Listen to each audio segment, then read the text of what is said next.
یہ باہمی ہمدردی کا مہینہ ہے، شہر یزاد فیہ رزق المومن، اور یہ ایسا مہینہ ہے کہ جس میں مومن کے رزق میں برکت ڈال دی جاتی ہے، مومن کا رزق بڑھا دیا جاتا ہے۔ من فطر فیہ صائما، جس کسی نے افطار کرایا اس میں کسی روزے دار کو، کان لہ مغفرۃ لذنوبہ وعتق رقبتہ من النار، تو وہ اس کے لیے اس کے گناہوں کی مغفرت کا سبب بن جائے گا اور اس کی گردن کے آگ سے چھٹکارا پانے کا ذریعہ بن جائے گا، کسی روزے دار کا افطار کرانا۔ اب اس میں جو تفصیل آگے بھی آ رہی ہے اور اس وقت بھی جو بات ہو رہی ہے اس کو سمجھ لیجئے۔ ہمارے ہاں اس دور میں عام طور پر رزق کی فراوانی ہے، وہ جو فاقہ اور فقر کی جو کیفیات پچھلے زمانوں کے اندر سننے میں آتی، عام طور پر وہ اب دنیا میں موجود نہیں ہے، لیکن یہ کہ اس دور کا تصور کیجئے کہ وہاں ایسا بھی ہوتا تھا کہ کسی کے پاس کھانے کو کچھ بھی نہیں ہے، خود اپنے لیے بھی کچھ نہیں ہے، ہو سکتا ہے کہ وہ صرف کہیں سے کوئی تھوڑی سی دودھ کی لسی بنا کر بیٹھا ہو روزہ افطار کرنے کے لیے اور اس کے پاس خود کچھ نہ ہو۔ اس حالت میں کوئی اور شخص جس کے پاس یہ بھی نہ ہو،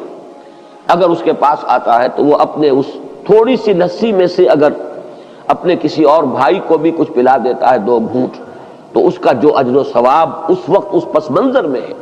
اس کو ذہن میں رکھیے۔ باقی ہمارے ہاں جو بھی اس وقت ریل پیل ہے، اس ریل پیل میں اگر آپ یعنی روزہ افطار کرنے کی محفلیں روزانہ بھی منعقد کر لیں اور افطاریاں کرائیں اور بہت اعلیٰ افطاریاں کرائیں تو اس کو اس حساب میں شمار نہ کیجیے۔ بہرحال وہ اپنی جگہ پر ہے، اس کو انسان احباب کے ساتھ محبت کے اضافے ہی کے لیے کرتا ہے، اور وہ محبت خالص اللہ کے لیے، اللہ کے دین کے لیے، اس کا اپنی جگہ پر اجر و ثواب ہوگا۔ لیکن یہ جو اجر و ثواب یہاں بیان ہو رہا ہے اور جس درجے کا اجر و ثواب بیان ہو رہا ہے اس کے لیے اس قسم کے پس منظر کو سامنے رکھنا ضروری ہے، ورنہ یہ بہت مبالغہ سا معلوم ہوتا ہے کہ اتنی سی بات کے اوپر اتنا بڑا اجر و ثواب، لیکن اس کو اگر اپنے اوپر انسان طاری کرے، جیسا کہ آتا ہے بہت سے صحابہ کے بارے میں، انہیں تو فاقے ہوتے تھے اور کئی کئی وقت کے فاقے، اصحاب صفہ خاص طور پر، کہیں سے کچھ آگے آئے تو کھا لیا ہے، نہیں آیا ہے تو کئی کئی وقت کے فاقے ہو رہے ہیں۔ حضرت ابو ہریرہ فرماتے ہیں رضی اللہ تعالی عنہ، کیونکہ وہ بھی اصحاب صفہ میں شامل تھے، کہ ایسا بھی ہوتا تھا کہ کئی کئی وقت کے مسلسل فاقے کی وجہ سے غشی طاری ہو جاتی تھی، لیکن لوگ یہ سمجھتے تھے کہ شاید انہیں مرگی کا دورہ پڑا ہے، لہذا وہ گردن پر پاؤں رکھ کے اور دباتے تھے۔ یہ کیفیت بھی وہاں پر ہوتی تھی، چونکہ اللہ تعالیٰ نے جو نظام محمد الرسول اللہ صلی اللہ علیہ وسلم کو دیا اس میں وہ جبری مساوات نہیں تھی، والنٹری تھا جو معاملہ تھا، جو زکوٰۃ ہے وہ فرض ہے، لیکن یہ کہ باقی صدقہ خیرات اپنے رزق میں دوسروں کو شامل کرنا یہ لوگوں کے اپنے جذبے پر چھوڑ دیا گیا تھا۔ لہذا وہاں انصار کے ہاں عام طور پر یہ نہیں تھا کہ اسی قسم کے حالات پورے مدینے میں تھے۔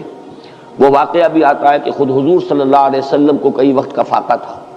لیکن ظاہر بات ہے کہ حضور کسی کے سامنے دست سوال دراز کرنے والے تو نہیں تھے۔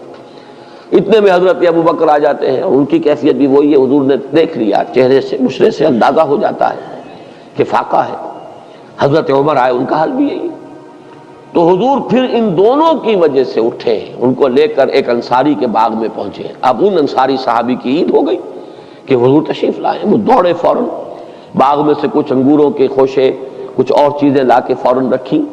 اور پھر چھری ہاتھ میں لے کر دوڑے لپکے کہ کسی جانور کو ذبح کرے اور پھر یہ کہ ضیافت کا اہتمام کرے۔ تو حضور نے فرمایا دیکھنا کہ کسی دودھ دینے والے جانور کو ذبح نہ کرنا، کوئی اور نہ ہو اور بکری ہی ہو اور وہ دودھ دیتی ہو اور بچوں کے لیے وہ ایک ذریعہ بنتا ہو اور تم اس کو ذبح کر دو۔ بہرحال اس کے بعد انہوں نے، جیسا کہ آپ کو معلوم ہے کہ وہاں گوشت اس طرح تیار نہیں ہوتا تھا، وہ تو بس یہ کہ اس کو گوشت کو تیار کیا اور سیکا آگ کے اوپر اور گوشت تیار ہے کھانے کے لیے، تو وہ حضور نے بھی تناول فرمایا، حضرت ابو بکر نے، حضرت عمر نے، اور پھر حضور نے فرمایا روٹی کا تھوڑا سا ٹکڑا لے کر اس پر چند بوٹیاں رکھ کر کہ یہ عائشہ کو بھی دے آؤ، اسے بھی کئی وقت کا فاقہ ہے رضی اللہ تعالیٰ۔ ان حالات کو دیکھیے کہ اس میں یہ کیفیت ہے کہ ایک آدمی جبر کر رہا ہے، اس نے فرض کیجئے کہ اس سحری کے وقت بھی اسے کچھ نہیں ملا ہے، روزہ ایسے ہی رکھ لیا ہے، اب روزے کے افطار کے وقت اسے کوئی شے جو ہے میسر آ گئی ہے، اس کو لے کر وہ بیٹھا ہے کہ دیکھتا ہے کہ کوئی اور ساتھی، کوئی اور دوست، کوئی اور مسلمان بھائی ایسا بھی ہے جس کو یہ بھی میسر نہیں۔ اب اس میں سے وہ چند گھونٹوں میں سے چند گھونٹے پلا دینا، اگر ایک گلاس کسی کے پاس ہے تو اس میں سے 2 گھونٹ پلا دینا واقعتاً اس کا اجر و ثواب جو ہے وہ وہی ہوگا جو حضور صلی اللہ علیہ وسلم بیان فرما رہے ہیں۔ تو فرمایا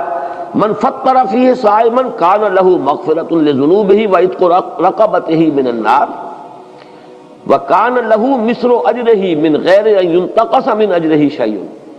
اور اس افطار کرانے والے کو بھی روزہ رکھنے والے کے برابر ثواب ملے گا، بغیر اس کے کہ اس روزہ رکھنے والے کے ثواب میں کوئی کمی ہو۔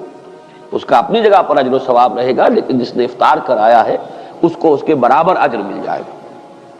قلنا یا رسول اللہ، ابھی حضرت سلمان فارسی فرما رہے ہیں کہ ہم نے عرض کیا ہے اللہ کے رسول صلی اللہ علیہ وسلم،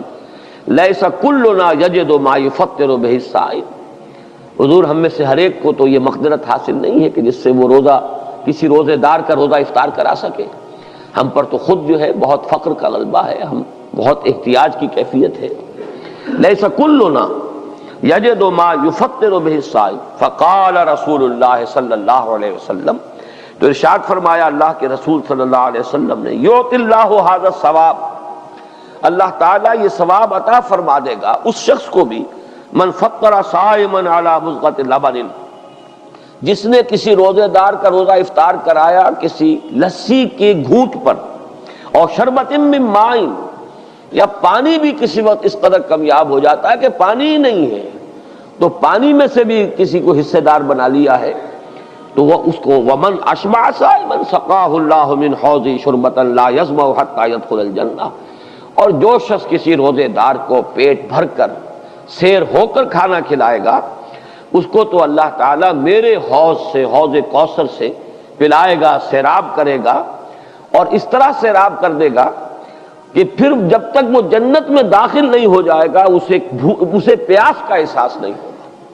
یعنی اس درجے سیری کا احساس ہو جائے گا کہ اللہ تعالیٰ جب تک کہ وہ جتنے مراحل ہیں یوم حشر کے اور اس کے مختلف مراحل اور مدارج، وہ آپ کو معلوم ہے یوم یجعل الولدان شیبا السماء منفطر به کان وعده مفعولا، وہ دن کے جس کے شدائد ایسے ہیں کہ بچوں کو بوڑھا کر دینے والا دن ہے، تو اس دن پھر پیاس نہیں لگے گی اس شخص کو جس کو اللہ تعالیٰ میرے حوض سے پلائے گا۔ تو فرمایا کہ جو کسی صائم کو پیٹ بھر کر کھانا کھلائے گا روزے دار کو، سقاہ اللہ من حوض شربۃ لا یظمأ حتی یدخل الجنہ وہو شہر اولہ رحمہ، یہ جو مہینہ مبارک ہے اس کے 3 عشرے ہیں۔ پہلے عشرے کے بارے میں فرمایا وہ اللہ تعالیٰ کی رحمت کا مظہر ہے، وَأَوْسَطُهُ مَغْفِرَةٌ، اور اس کا درمیانی عشرہ جو ہے وہ گویا کہ اللہ تعالیٰ کی طرف سے مغفرت کا پروانہ لے کر آتا ہے، وَآخِرُهُ عِتْقٌ مِّنَ النَّارِ، اور اس کا آخری عشرہ وہ تو گویا کہ آگ سے مستقل چھٹکارا پا جانے کا پروانہ ہے۔ وَمَنْ خَفَّفَ عَن مَمْلُوكِهِ فِيهِ غفر اللہ لہ وَاعْتَقَہُ مِنَ النَّارِ، اور جو شخص اس ماہ مبارک میں اپنے کسی غلام کی مشقت میں کمی کرے گا، تخفیف کرے گا، تو اللہ تعالیٰ اس کی مغفرت فرمائے گا اور اسے جہنم کی آگ سے چھٹکارے کا پروانہ عطا فرما دے گا۔